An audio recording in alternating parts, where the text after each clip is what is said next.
him? Double a mill. Oh, no. Well, Aunt Crosby's gone out to school and settle. What on earth does that mean? I don't know. Mr. Wentworth just told me to come in here and say that there was trouble at the mill, that's all. I didn't expect a kind of Spanish Inquisition. Nobody expects the Spanish Inquisition. Oh, I didn't expect the Spanish Inquisition. My one and only prayer is that someday you care. My hopes, my dreams come true. My one and only you. How do you please? We're innocent. Cardinal! Someday you care for me, but it's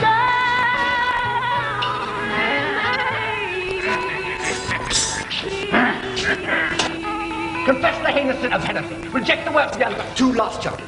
And you shall be free. 3 last chances you have. 3 last chances. my life I give. Poker with the soft cushions. Confess. Put her in the comfy chair. Now, you will stay in the comfy chair until lunchtime.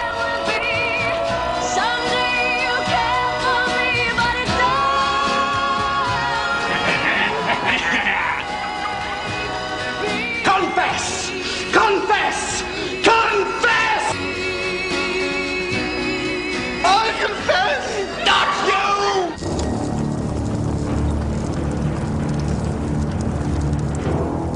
The Spanish Inquisition is infamous. Long before Monty Python's caricature, history had reached its verdict. A discovery and plain declaration of the Holy Inquisition of Spain, 1567. A court without allegiance to any earthly authority. A bench of monks without appeal. There is nothing else in the world to go beyond them in their most devilish examples of tyranny. Indeed, they do so far exceed all barbarousness, a man cannot more aptly liken them than to that which they most closely resemble, and from whence they proceed, their sire, Satan himself.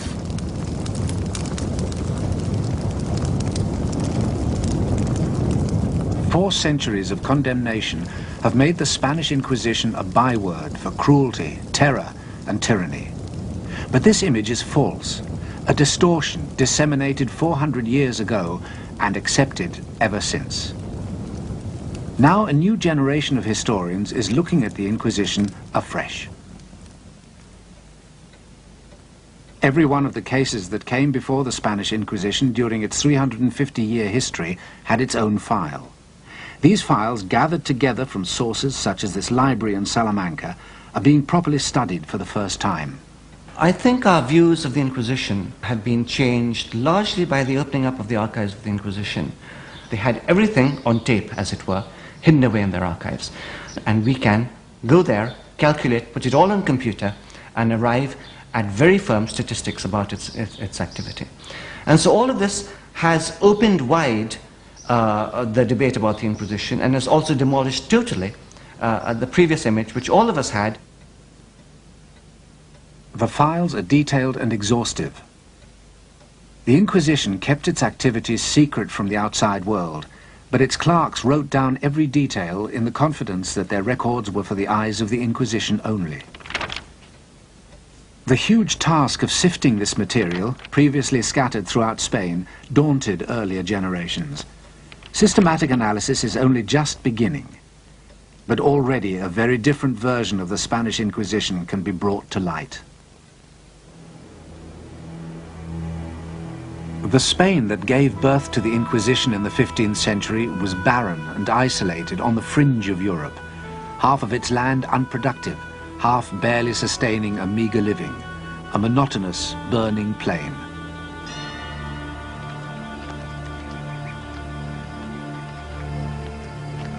No easy routes, no natural center, no one leader.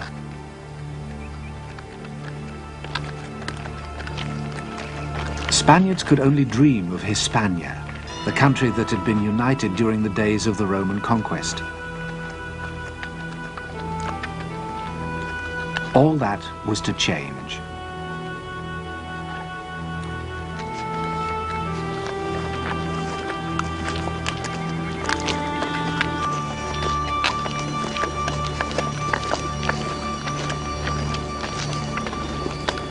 On the morning of October the 18th, 1469, Ferdinand, heir to the throne of Aragon, and Isabella, heiress of Castile, were married.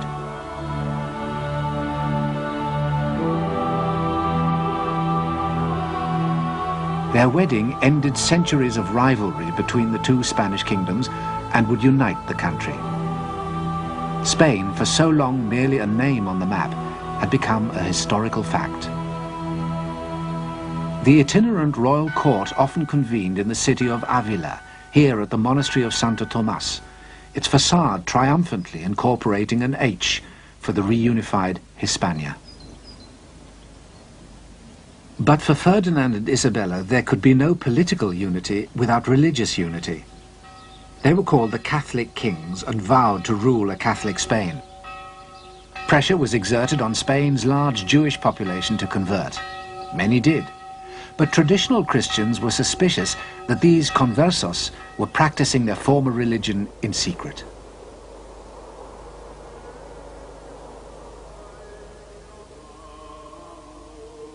Synagogues, such as this one in Toledo, came under scrutiny. In 1480, a new body was appointed to investigate. Entitled the Santo Oficio de la Inquisición, it's better known to us as the Spanish Inquisition. The Inquisition's task was to discover heresy, deviation from the true faith.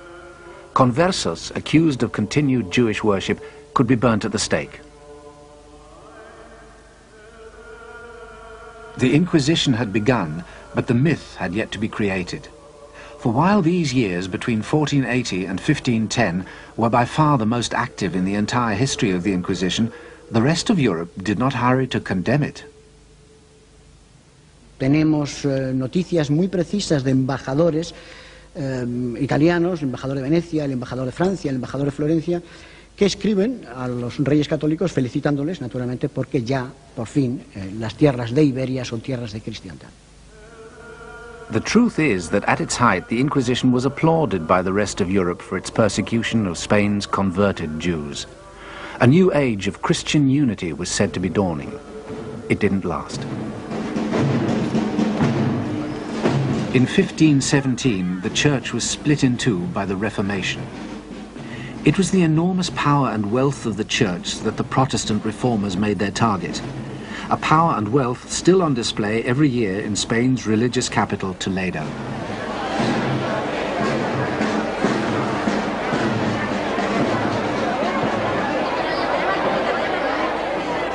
Until then, priests had been the unquestioned mediators between God and the sinful world, essential to salvation. But the reformers declared that men came to God by faith alone, sola fide.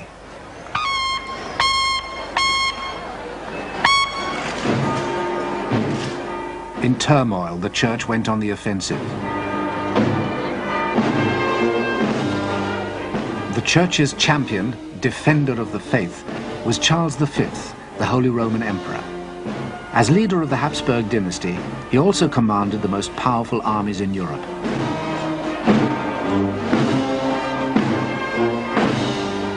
But Charles was more than just a Habsburg. As Ferdinand's grandson, he ascended to the throne of Spain, putting that country at the forefront of the defense of the faith. At the Battle of Mühlberg in 1547, his enemies were virtually annihilated.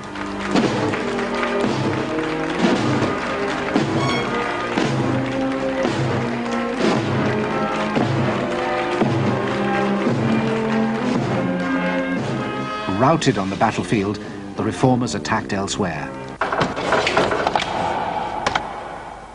Where the Church had the sword, the reformers had the printing press. It was no coincidence that printing was invented and spread fastest in the countries most sympathetic to the Reformation, the German states, England and the Low Countries, where this press in Antwerp still survives. With their new technology, the Protestants could fight a different kind of war. For the first time, it was possible to wage a real propaganda campaign. This is what the enemies of the Spanish Habsburgs did, very skillfully. The Spanish monarchy was unable to counteract that. They fought in the military domain and not in the propaganda domain, and they felt that that was an unfair way of waging a war. That was not proper of gentlemen. Gentlemen fought with weapons, not with leaflets, not with ideas. This scum of barbarians, this mongrel generation, Spain, is and ever hath been the sink, the puddle, and filthy heap of the most loathsome, infected, and slavish people that ever lived. Their more than tigerish cruelty, their lustful and inhumane deflowering of their matrons, wives, and daughters, their matchless and sodomitical ravishings of young boys, which these demi-barbarian Spaniards have committed. Within a year of the Battle of Mühlberg, a stream of anti-Spanish invective began to pour off the printing presses of the Reformation. But the polemic needed a focus. It found one in the body expressly designed to uphold the Catholic faith, the Inquisition. A myth was in the making.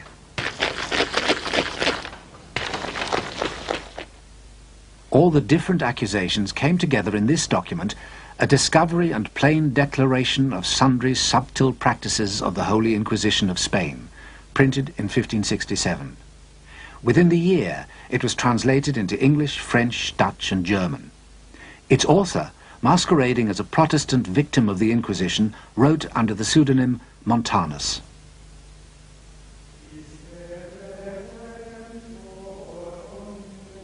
By identifying with the victim, Montanus brought the supposed horrors of the Spanish Inquisition vividly alive. It is his work which introduced to the world an image of the Inquisition which has persisted ever since. These tormentors are wholly arrayed all over from the top of their heads to the soles of their feet in a suit of canvas, like the apparel that the devils in stage plays do use, and all to this end, to make the poor soul more afraid in body and mind to see one torment him in the likeness of a devil.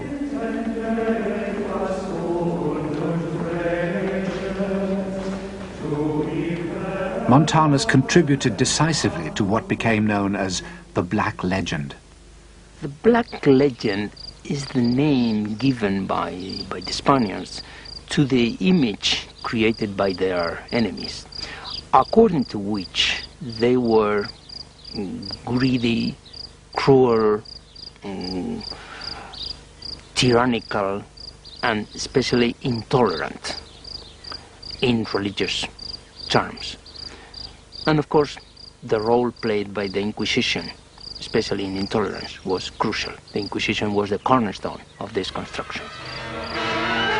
In the early years of the 16th century, to combat the rising tide of religious unorthodoxy, the Pope gave Cardinal Jimenez of Spain leave to move without let or hindrance throughout the land in a reign of violence, terror, and torture that makes a smashing film.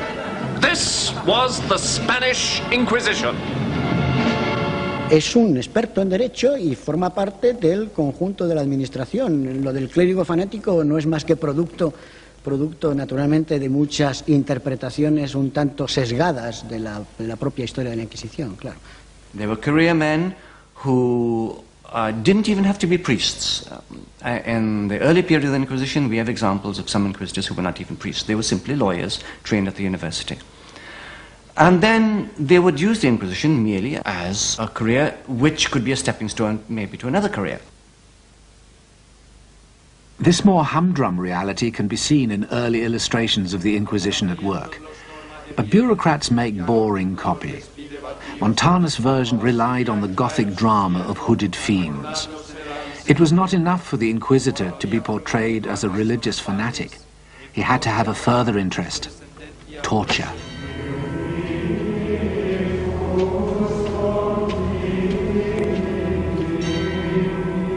The abuse of this Inquisition is most execrable. If any word shall pass out of the mouth of any, they command him to be taken and put into a horrible prison.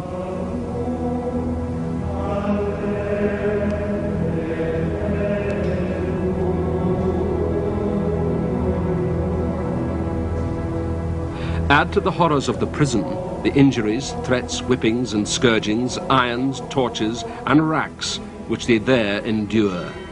Murdered by long torments, their whole days together treated more cruelly out of all comparison than if they were in the hangman's hands to be slain all at once.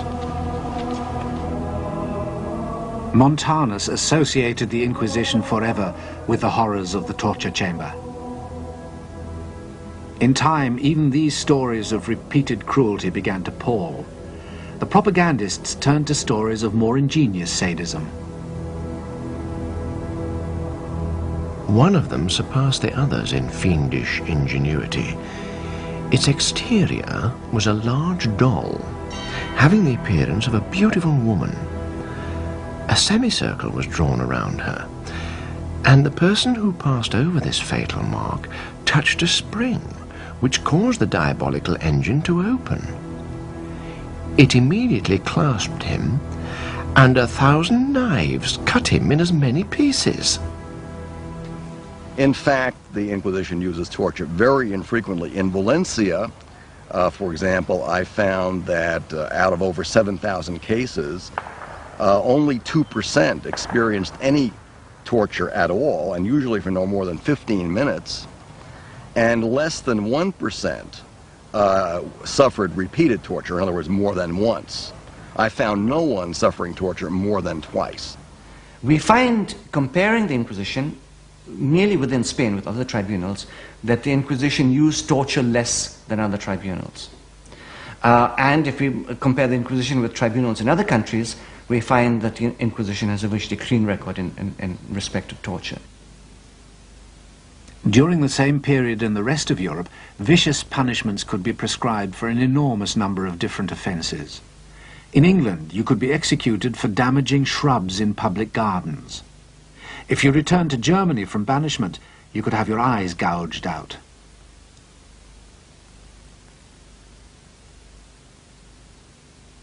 In France, you could be disemboweled for sheep stealing. The Inquisition used none of these methods. They had a rule book, the Instrucciones, which specified what could and could not be done. Those breaking the rules were sacked. So the Inquisition did not, as alleged, roast their victims' feet, or brick them up to languish for all eternity, or smash their joints with hammers, or flail them on wheels.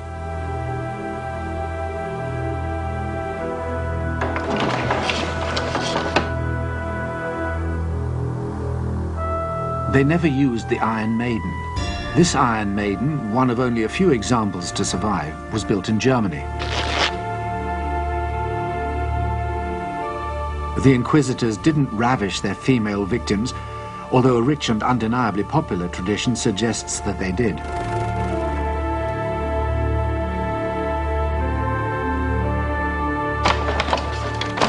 In fact, the inquisitorial torture chamber of popular myth never existed, even though this image was reprinted hundreds of times. And it was not only the use of torture that was falsified. Stories were also fabricated about the gruesome conditions in which prisoners were kept. Ironically, the Inquisition had probably the best jails in Spain. This sounds very much like whitewashing, but unfortunately it's true. Let me take a quotation from the Inquisitors in Barcelona in the middle of the 16th century, when they were asked to report on the state of their prisons, and they said, "Our prisons are full." But then they complained to their bosses in Madrid, "We don't know where to send the leftover prisoners we have. We cannot send them to the city jails, because the city jails are overcrowded, and there they are dying at the rate of 20 a week." I have found instances of prisoners in secular criminal courts blaspheming in order to get into the Inquisition prison, to escape the maltreatment they received in the secular prison. So, despite the compelling Gothic fictions of Montanus, the evidence leads us to a wholly different conclusion. The Inquisitors were certainly interrogators, but they were restrained interrogators, skeptical about the effectiveness of hardship and torture in bringing heresy to light. By contrast with many other tribunals in Europe, they emerge as almost enlightened.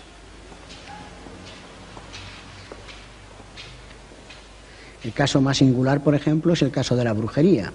El Tribunal de Santo Oficio fue extraordinariamente benigno con el tema de la brujería, mientras que otras justicias europeas, justicias ordinarias y justicias eclesiásticas, no tuvieron ni mucho menos la misma consideración con este tipo de delito.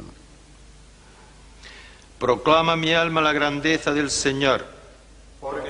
Whatever crime they were investigating, the inquisitors went by the book.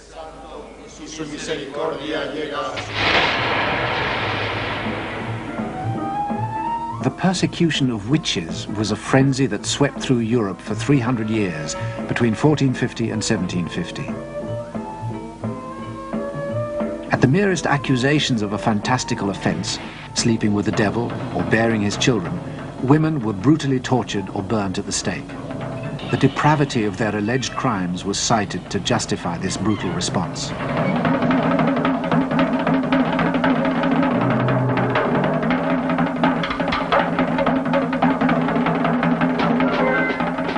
One tribunal took a different approach. Remember that the inquisitors were university lawyers, and lawyers look for evidence. So when the inquisitors looked for evidence of witchcraft, they said, okay, so this woman has killed a baby. Where is this baby? How many babies have died? And so on and so forth.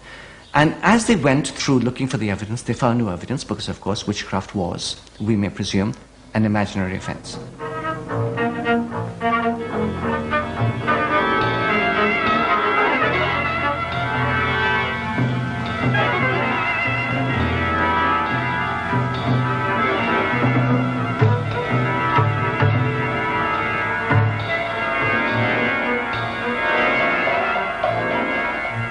While the rest of Europe reacted with horror, the Spanish Inquisition declared witchcraft a delusion. No one could be tried, let alone burned for it. But it was the Spanish Inquisition that came to symbolize the ruthless persecution of heresy. Why? Because by the 1560s, Spain was more than just a power. It was a superpower. Its fitting symbol, the new royal palace, a 16th century pentagon built in the hills above Madrid, El Escorial. This vast structure, comprising miles of marbled corridors, was built by Charles V's son and successor, Philip II. Under Philip, Spain completed its rise within less than a century from isolation and obscurity to the domination of Europe.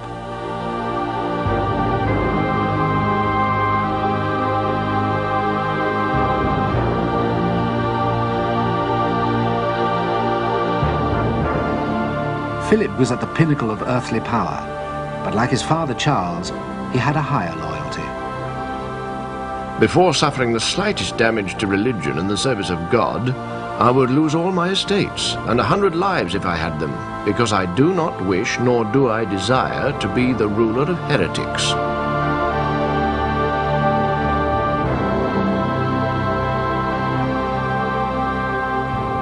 Confronted by such fervor and strength, Spain's enemies changed tack. Their new target would be the king himself. Philip II is an excellent example of the distortions and the creations, very successful creations in this case, of the Black Legend. Philip II was presented as a monster. That's an example of the cruelty of the Spanish race. Philip II really, his policies are perfectly debatable. Personally, I don't like him, but he was no more of a monster than, say, Henry VIII of England. And Henry VIII, nevertheless, was cleaned up in order to be presented as a fit champion of Protestantism. Philip took no such trouble with the presentation of his image, believing it beneath his dignity.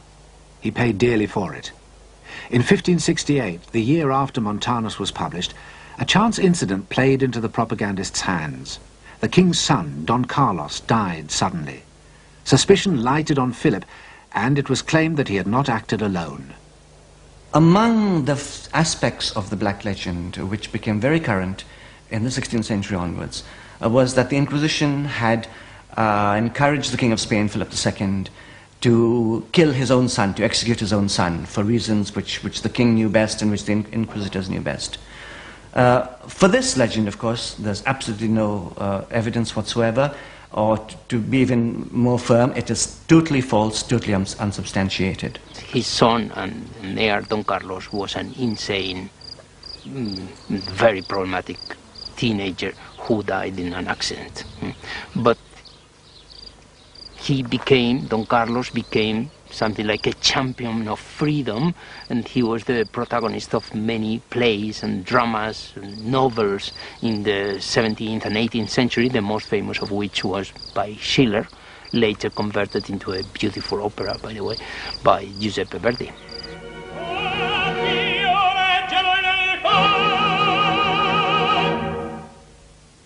In Verdi's opera, Don Carlos declares before God his allegiance to Flanders, a Habsburg province ruled by his father the king, but with strong Protestant sympathies and by now seeking its independence.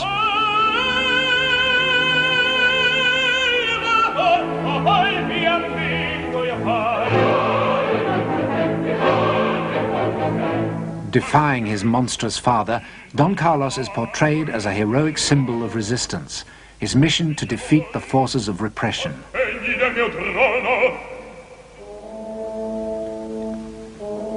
The next act opens with the king in an agony of doubt. Alone in his chambers at night, he ponders how to punish his errant son. His Christian conscience prevents him taking the most drastic step of all, until a visitor persuades him otherwise.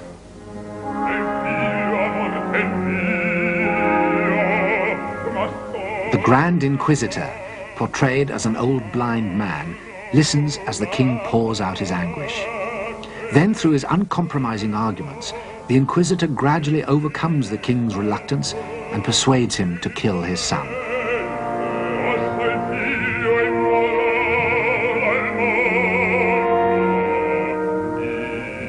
The Grand Inquisitor decides the issue by observing that there is a precedent.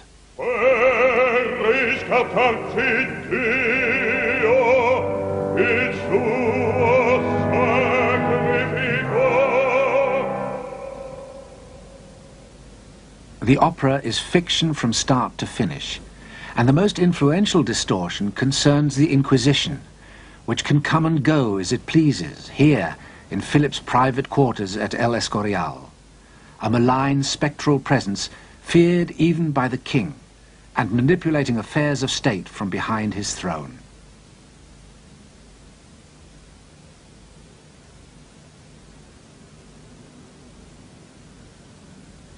The death of Don Carlos was a godsend for the mythmakers. In reality, the Inquisition was no more the power behind the throne than the inadequate prince was a heroic martyr.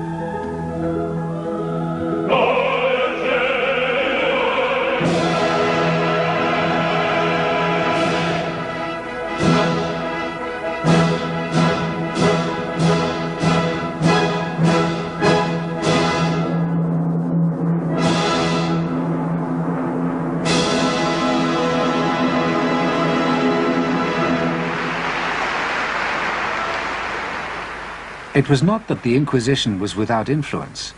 The showpiece displays of its status were grandiose occasions held in the main squares of the cities, such as this one in Madrid. These ceremonies, where heretics were sentenced, were known as acts of faith.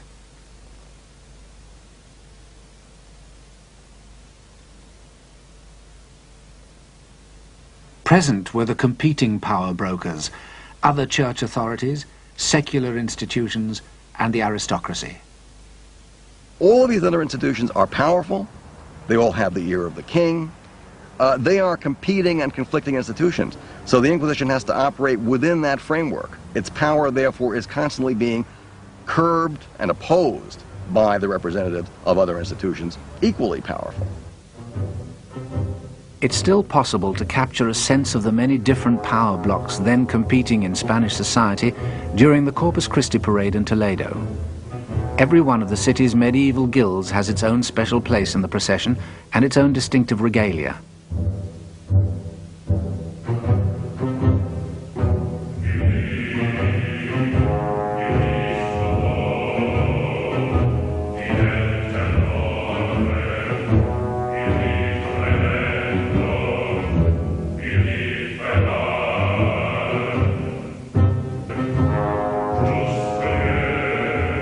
Such limitations, however, were as nothing compared to the difficulties encountered by the Inquisition outside the city walls.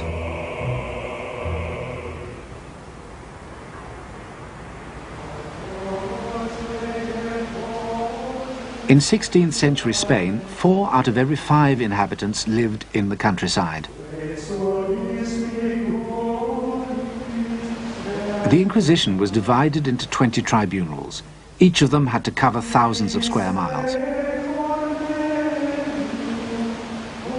Yet each tribunal had no more than 2 or 3 inquisitors and a handful of administrative clerks. Contemporary accounts reveal that the inquisitors detested and often shirked their sorties into rural Spain. In winter, the roads were impassable, so visitations often had to be undertaken in the burning heat of summer.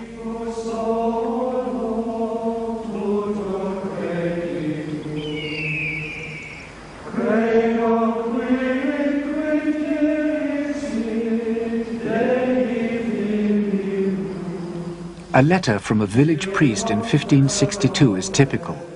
This village, he wrote, does not know the Holy Inquisition. Era muy difícil controlar las áreas rurales, absolutamente imposible. Y de hecho, cuando lo intentó, se encontró con enormes dificultades. De hecho, podemos decir que durante el siglo XVI y XVII muchos campesinos castellanos no vieron nunca un inquisidor ni tampoco vieron nunca un auto de fe. Those inquisitors who persevered with visitations to remote villages encountered a level of ignorance that made a mock of their elaborate theological training. Rural life was precarious, often lived under the threat of starvation. The villagers' beliefs were correspondingly primitive.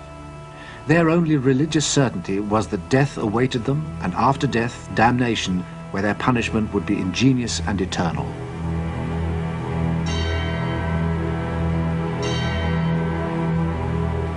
But the gulf between the Inquisition and rural Spain was even deeper than appeared at first sight. Let us be very careful tomorrow when the Inquisitor comes here. For the love of God, don't go telling tales about each other or meddle in things touching the Holy Office.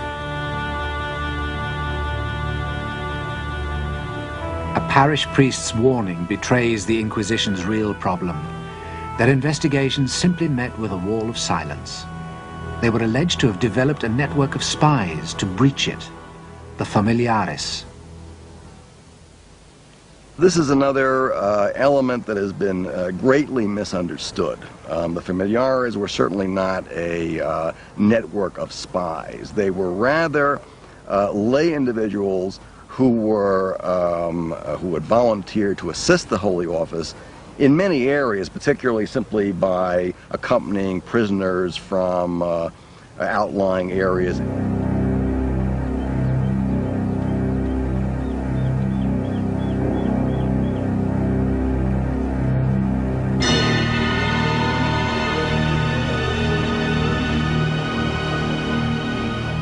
The least credible parts of the myth of the Inquisition, I suppose, are those relating to its image as being a super omnipotent institution capable of controlling the thoughts and minds of people.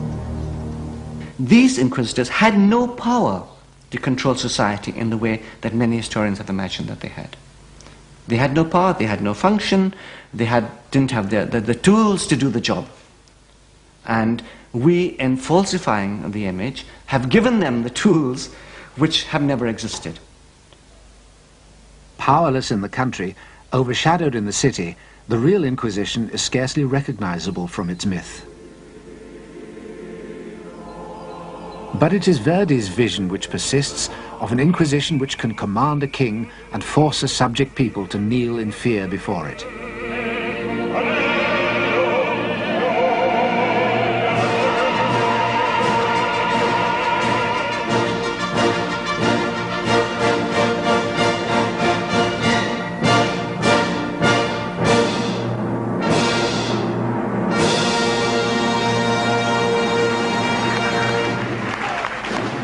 In 1570, 2 years after the death of Don Carlos, the propagandists achieved an even greater coup.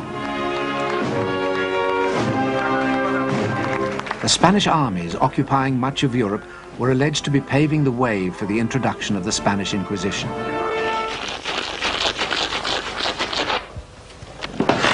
A document, now proved a forgery, was circulated. It claimed to reveal that the entire population of one country, the Netherlands, had forfeited any right to life or property. Here was an Inquisition bent on mass killings to punish heresy.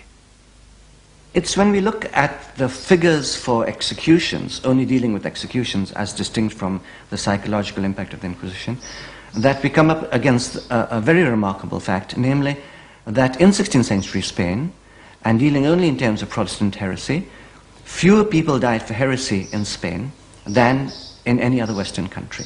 The Inquisition, for example, in the whole of the 16th century, maybe executed something like about 40 or 50 people at the outside in the whole of Spain, in the whole of the 16th century, and that includes, of course, the whole of America as well. Whereas within a small group of years, which are the reigns of Queen Mary and Queen Elizabeth, we get at least the execution of 400 English people at the hands of, if we may call it, the English Inquisition, namely the English authorities who are in charge of executing people of the opposing religion. And we get the same figures in other countries. We get the same figures in France, where admittedly it was a Catholic authority. They executed something in the course of 5 or 6 years, they executed something like about 300 people. And so whichever country we look at, we find that the number of people who died for heresy in Spain, or for religious persecution of any sort, here I'm including also the conversos, is minimal compared to other countries. So that really, if every country is living in a glass house, none of them could throw stones, because Spain had the cleanest reputation in terms of killing off heretics than any other Western European nation. This conclusion is based on the statistical research currently being conducted in the Inquisition's archives. Indeed, it's now possible, on the basis of research done by academics such as Professor Jaime Contreras, to arrive at a scientific estimate of the total number of victims of the Spanish Inquisition. Y podemos decir que la actividad procesal del tribunal fue menor, mucho menor que la que anteriormente se había dicho. El número de víctimas del Tribunal del Santo Oficio durante los 350 años de su actividad no varió entre los 3.000 y las 5.000 personas. Burning at the stake, an image associated forever with the Spanish Inquisition. But the stake was used to kill heretics in England, France, Germany, and Scandinavia as well.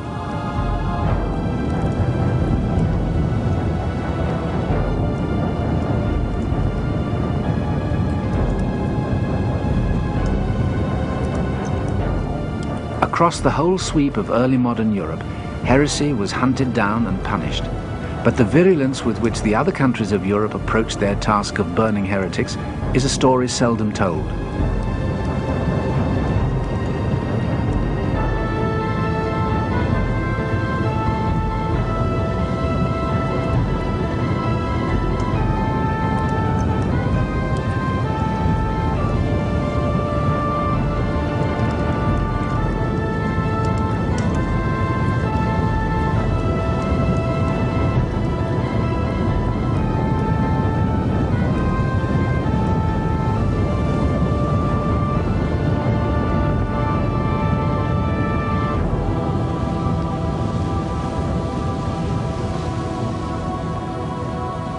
Myth can only be destroyed by fact, and the fact is that between 3,000 and 5,000 people perished at the hands of the Inquisition.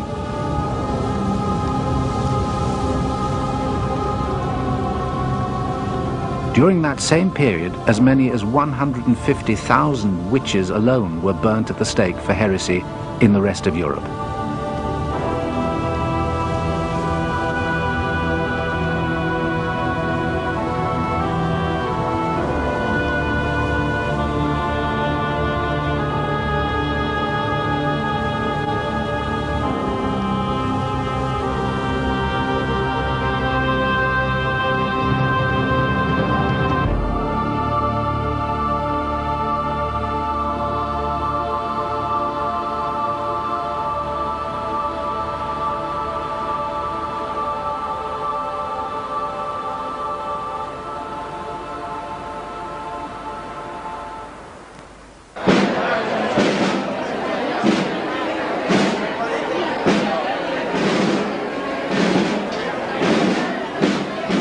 spectacular rise of the Spanish Empire was to be followed by an uneven but inexorable fall.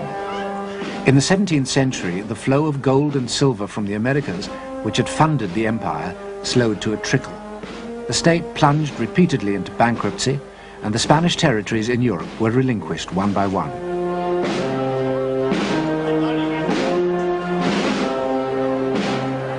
Their armies no longer marched unmatched across Europe.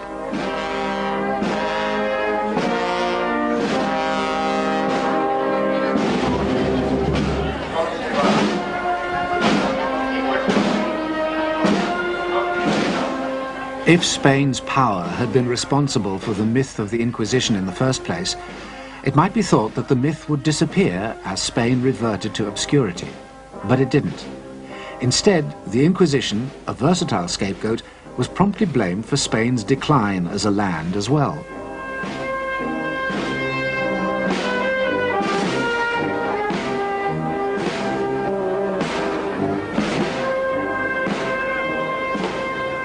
Spain was derelict once more, a backwater in European affairs.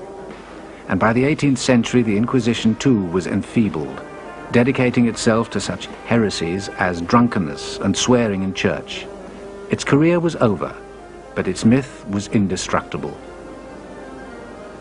This legend on the Spanish Inquisition grew, took off, and had a life on its own. And throughout the centuries, it became more and more divorced from reality. In the 18th century, for instance, when Voltaire was crying against the crimes of the Inquisition really was killing nobody. There were no burnings or anything like that in the 18th century. And in the 19th century, when the Inquisition disappeared, they hadn't killed anyone for a very long period of time.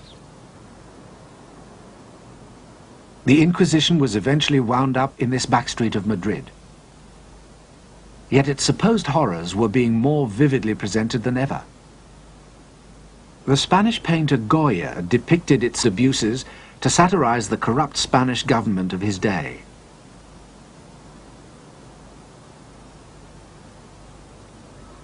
The now defunct Inquisition could be turned by Dostoevsky to criticize the despotic governments of the Tsars in distant Russia. As a myth, the Inquisition was becoming a shorthand not just for religious fanaticism, but for the repression, injustice and terror that the powerful states of a new modern Europe inflicted on their subjects everywhere. And for that incarnation of the myth of the Inquisition, the 20th century had a special use. Are you now, have you ever been a member of the Communist Party? Are you a member of the Communist Party? Or have you ever been a member of the Communist Party?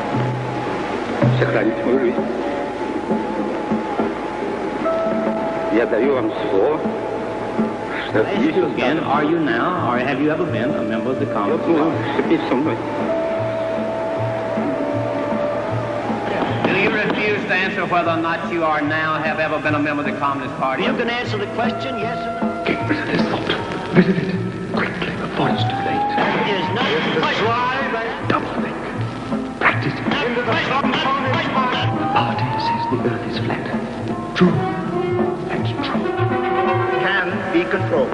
The party says 2 and 2 make 5. True. That, in my opinion, is the basic answer. No. An aroused public opinion. Not no. Forget it. To act on a local level. Forget it, you forgot. Through local law enforcement authorities to wipe out the menace. Comrades, attention! Our beloved leader, Have you ever been a member? Are you now, have you ever been a member of the Communist Party? No. Ask him the next question. Ask him the next question. No. Ever been a member of the Communist Party? That's not the question. Am I by any chance addressing a senior dignitary of the Spanish Inquisition? ¿Te gusta la mucha de la Inquisición?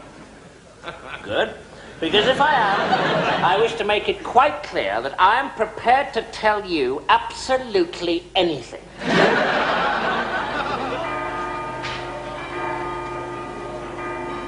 National stereotypes fulfill very complex functions. On the one hand, they simplify reality. And reality is too complex for the human mind, and we all love simplifications. So on the one hand, they are useful in that sense, although they, of course, falsify reality. On the other hand, they allow us to project our own unpleasant traits onto another, onto an external entity. Same as in the 16th century, British could believe that all intolerance was Spanish, that is foreign. Well, we can believe in the 20th century that all fascist or Nazi tendencies are German, when we should know that we all have Nazi tendencies, and we should fight our own unpleasant traits instead of projecting them onto another. But it's much more gratifying to expel them.